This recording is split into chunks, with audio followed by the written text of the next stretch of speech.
Good morning friends. GST platform के YouTube channel में आप सभी का स्वागत है। जी हाँ फ्रेंड्स, जीएसटी पोर्टल के अंदर एनुअल एग्रीगेट टर्नओवर को लेकर के काफ़ी सारी क्वेरीज जो हैं वो लोगों की आ रही है कि ये जो टर्नओवर दिखाया जा रहा है, एस्टिमेटेड टर्नओवर और रिटर्न फाइल्ड टर्नओवर, दोनों में डिफरेंस क्यों आ रहा है और इसको क्या हम लोग अपडेट कर सकते हैं या नहीं। जुड़े रहिएगा इस वीडियो के एंड तक ताकि आपको इस एनुअल एग्रीगेट टर्नओवर के अंदर क्या स्टेप्स लेना है, क्या एक्शंस लेना है, किस सिचुएशन में लेना है, ये सारी बात जो है वो अच्छी तरीके से समझ में आ जाए।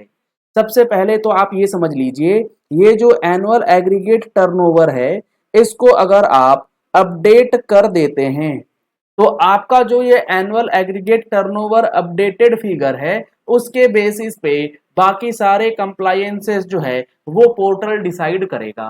तो अगर आप कोई स्टेप लेते हैं तो बहुत सोच समझ करके यहाँ पर आपको स्टेप लेना है। कैसे कंप्लायंसेस पोर्टल डिसाइड करेगा? फॉर एग्जाम्पल, आपका जो इंटरेस्ट कैलकुलेशन है वो जो पोर्टल ऑटोमेटिकली कैलकुलेट करता है वो लिंक किया गया है आपके इस एनुअल एग्रीगेट टर्नओवर के बेसिस पे। अगर यहां पर टर्नओवर आपका 5 करोड़ से ऊपर आपका शो हो रहा है जबकि आपका एक्चुअल टर्नओवर 5 करोड़ से कम है, तो पोर्टल आपको ये मान लेगा कि चूंकि आपका अपडेटेड टर्नओवर है 5 करोड़ से ज्यादा का, तो interest according to the high tax payer base निकाल दिया जाएगा। दूसरा एग्जांपल अगर लेते हैं तो आपकी जो लेट फीस की कैलकुलेशन है वो भी 5 करोड़ से ऊपर वालों के हिसाब से निकाल दी जाएगी। और भी कई कंप्लायंसेस हैं जो कि एनुअल एग्रीगेट टर्नओवर के बेसिस पे होता है, जैसे क्यूआरएमपी में जाना या उससे बाहर आना वगैरह वगैरह वगैरह। तो इसीलिए मैंने आपको ये बात अभी बताई कि एनुअल एग्रीगेट टर्नओवर वाला ये पॉइंट जो है ये काफी इंपॉर्टेंट है, इसको अच्छे से समझिएगा।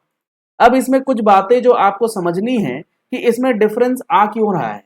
अब काफी लोग कह रहे हैं कि जो एस्टिमेटेड फिगर है मेरा वो कुछ और शो हो रहा है और जो हमने रिटर्न फाइल करी है वो कुछ और शो हो रहा है, तो क्या इसको हम लोग अपडेट कर दें?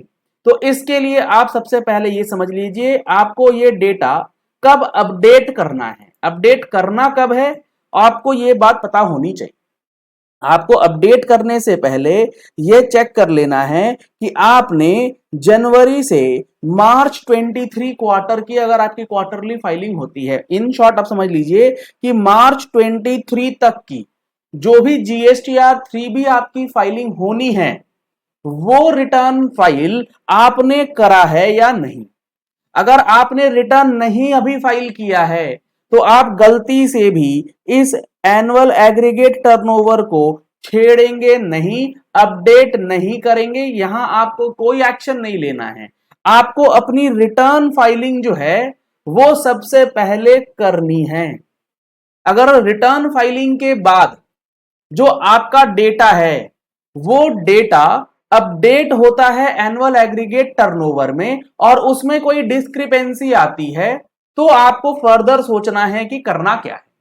अगर रिटर्न फाइल्ड नहीं है तो बिना रिटर्न फाइल किए आप यहां एनुअल एग्रीगेट टर्नओवर में कोई भी अपडेशन मत कीजिएगा, बड़ी समस्या आपको आ सकती है। यहां देखिए इन्होंने एडवाइजरी जो रिलीज करी थी एनुअल एग्रीगेट टर्नओवर फंक्शनैलिटी के लिए, इसमें इन्होंने बिल्कुल क्लियरली लिखा है कि tax payers are expected to use this functionality. कब यूज करना है? ओनली इफ, सिर्फ और सिर्फ कब? There is a discrepancy observed by them in the system calculated turnover as per the calculation logic mentioned above. यानी कि जो टर्नओवर यहां आपके डैशबोर्ड में शो हो रहा है उसमें अगर कोई डिस्क्रिपेंसी आपको मिलती है और वो डिस्क्रिपेंसी इस वजह से है कि आपकी रिटर्न नहीं फाइल्ड है, तो आपको यहां इस फंक्शनैलिटी को यूज नहीं करना है। क्योंकि इन्होंने बोला कि अगर डिस्क्रिपेंसी मिली, और वो डिस्क्रिपेंसी किस वजह से मिली कि आपका जो ये एनुअल एग्रीगेट टर्नओवर का मेथोडोलॉजी है वो मेथोडोलॉजी के हिसाब से जो फिगर बनना चाहिए वो नहीं बन रहा है। तो जब आप अपनी रिटर्न फाइल करते हैं तो रिटर्न फाइल करने के बाद जो डेटा होता है वो 99.99% केसेस में as per the methodology he update होता है, उसमें प्रायः गलतियां नहीं होती हैं। तो आपका पहला काम जो है वो रिटर्न फाइल करना है। और रिटर्न फाइल अगर नहीं करते हैं और मैन्युअली अपडेट करते हैं तो ऐसी गलती बिल्कुल भी मत कीजिएगा, दिक्कत आ सकती है। यहां पर फर्दर जो एडवाइजरी में बात बताई गई है कि ये जो फैसिलिटी है ये दी गई है टैक्स पेयर को based on the returns filed. पहली लाइन और आखिरी लाइन इसी बात पे फोकस्ड है कि ये जो आपका एएटीओ है ये आपके रिटर्न फाइलिंग के बेसिस पे है। किस फाइनेंशियल ईयर के लिए? जब आप 22-23 देख रहे हैं तो उस फाइनेंशियल ईयर के रिटर्न फाइलिंग के बेसिस पे ये डेटा आएगा।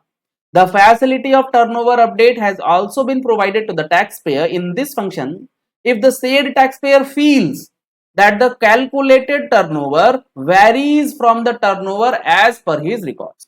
मतलब आपने रिटर्न फाइल कर दिया, अब रिटर्न फाइल करने के बाद आपका जो एक्चुअल डेटा है वो कुछ और है और एस्टिमेटेड टर्नओवर मान लेते हैं आपका एक्चुअल टर्नओवर है 3,28,66,270 रुपए 72 पैसे, लेकिन एस्टिमेटेड टर्नओवर यहां शो हो रहा है 5 करोड़ समथिंग का। तो आप उसे फिर अपडेट कर सकते हैं as per actuals.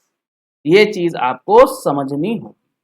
The facility of turnover update shall be provided to all the GST registrations. एक पैन पे अगर मल्टीपल रजिस्ट्रेशंस हैं तो सारे ही पोर्टल पे आपको ये फैसिलिटी जो है वो दी जाती है। इसमें आपको कोई भी बिना सोचे समझे छेड़छाड़ करने की जरूरत नहीं है। इस डेटा को आप महीने में 2 बार चेंज कर सकते हैं और यहां एक डेट दिया गया है 1 जुलाई 2023 के बाद ये डेटा जो है ऑफिसर्स वेरिफिकेशन के लिए चला जाएगा, तो उसके बाद आप वैसे भी इसमें कुछ नहीं कर पाएंगे। तो ये इंपॉर्टेंट चीज जो है टर्नओवर अपडेट से रिलेटेड, काफी लोग पूछ रहे थे कि इसे अपडेट करना है, अपडेट करना नहीं करना है। अगर आपका डेटा बिना रिटर्न फाइल के कुछ और शो हो रहा है तो उसको करेक्शन करने के लिए रिटर्न फाइल कीजिए, ना कि यहां डेटा को छेड़छाड़ कीजिए। कब करना है वो मैंने आपको बताया है। एज पर लॉ अगर आप एएटीओ को छेड़ते हैं तो काफी सारे कंप्लायंसेस जो हैं वो आपके हिल सकते हैं, जो अभी अभी मैंने आपको समझाई। और जीएसटी के लॉ और जीएसटी के प्रोविजंस और रूल्स को डिटेल में अगर आप समझना चाहते हैं तो आप हमारा जीएसटी का प्रैक्टिकल कोर्स ज्वाइन कर सकते हैं, जिसके लिए नंबर्स आपको स्क्रीन पे दिए गए हैं। इन नंबर्स पे कॉल करके व्हाट्सएप करके आप डिटेल्स ले सकते हैं। और अगर आप इस कोर्स की डिटेल्स देखेंगे तो इस कोर्स के अंदर आपको कंप्लीट कवरेज दिया जा रहा है। यहाँ पर आप देख पा रहे हैं जो हमारा मोबाइल एप्लीकेशन है वो आप डाउनलोड कर सकते हैं प्ले स्टोर से, जीएसटी प्लेटफॉर्म के नाम से आपको मिल जाएगा। लिंक आपको वीडियो के डिस्क्रिप्शन बॉक्स में भी दिया गया है। इसके अंदर ऑलरेडी हमारे पास लगभग 90 कंटेंट्स अवेलेबल हैं। 90 कंटेंट्स में क्या क्या है? यहाँ पर आपको नोटिफिकेशन, सर्कुलर्स, जो अभी सेशंस चल रहे हैं उसके अंदर डिस्कस किया गया है, वो सारी चीजें आपको यहाँ पर अपलोडेड हैं। आप इस नोटिफिकेशन सर्कुलर का एक्सेस जो है वो ले सकते हैं। सारे सर्कुलर्स और एग्जामिशंस नोटिफिकेशंस के साथ सारी चीजें आपको यहाँ पर अवेलेबल कराई गई हैं।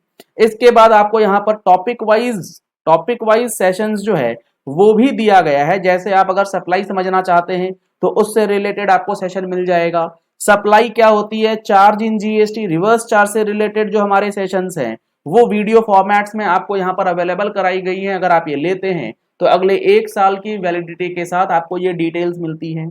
GST registration, cancellation and revocation से रिलेटेड जो प्रोविजंस हैं वो आपको यहाँ पर डिटेल्ड डिस्कशन के साथ दिया गया है। ये सारे वीडियो क्लासेस जो हैं आपको दिए जा रहे हैं। इसी तरीके से अगर आप देखेंगे तो वैल्यूएशन के अंदर किस तरीके से आपको जीएसटी का वैल्यू डिटरमाइन करना है, प्रोविजंस क्या हैं डिस्काउंट से रिलेटेड, किस तरीके से आप कमीशन एजेंट का वैल्यूएशन करते हैं, time of supply, real estate से रिलेटेड किस तरीके से वैल्यूएशन होना है, टाइम ऑफ सप्लाई निकलना है, payment of tax, interest calculation, TDS, TCS, सारी चीजें इसमें कवर्ड है।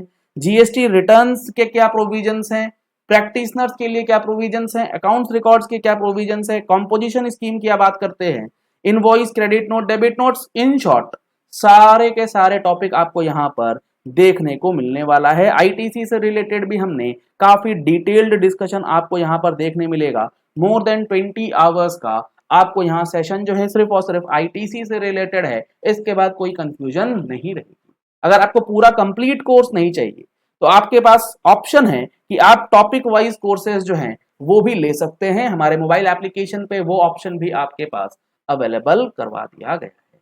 चलिए इस वीडियो को यही एंड करते हैं। आशा करते हैं आपको ये चीज़ अब क्लियर हो गई होगी कि AATO का किस तरीके से इस्तेमाल आप करेंगे। और अगर आपने अभी तक टैक्स मैगजीन का सब्सक्रिप्शन नहीं लिया है तो दिए गए नंबर्स पे कॉल करके व्हाट्सएप करके आप टैक्स मैगजीन का सब्सक्रिप्शन ले सकते हैं for monthly GST and income tax updates. Thank you and have a nice day.